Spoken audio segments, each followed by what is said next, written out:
When I think of metabolizing change, I think of someone who, at some point in their career, they were moving from a different manager because they'd gotten promoted from an hourly position into a salary position, and they started reporting to me.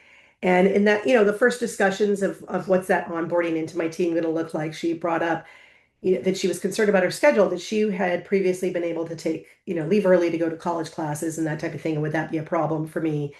And I shared, like, oh, I'm not going to be your issue because, as far as I'm concerned, if you're meeting your goals, I honestly don't care how you're spending your time.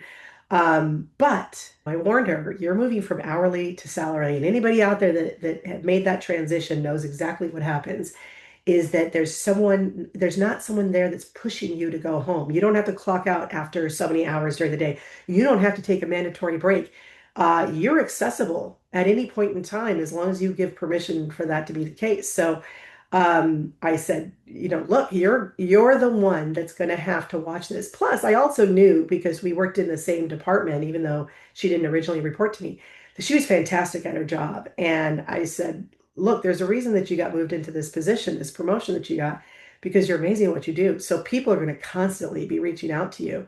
But for you to stay amazing at what you do, you have to get good at knowing how to prioritize what work really needs to get done. How do you get clear as to what the big picture is that you're focused on? How do you manage expectations in a way that feels like a service to people so that when you're saying, we're going to do this, but we're going to put a pause on this, or we could do that, but we have to move this off the plate, that you're able to influence them in a way that they feel cared for, even though you might not be handling the project that they're putting in front of you, or the task, or the work, or the problem.